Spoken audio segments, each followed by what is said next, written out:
అసమానుడైన వాడు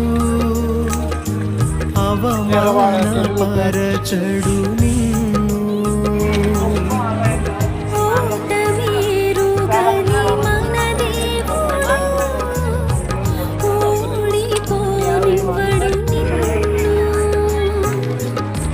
ఘన కార్యాలెన్నో నీకై చేసినవాడు కష్టకాలమందు నీ చేయి విడుచునా.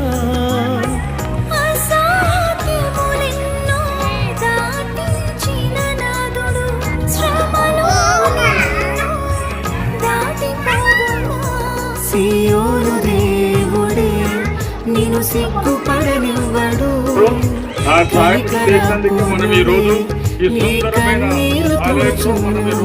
సియోను దేవుడే నిన్ను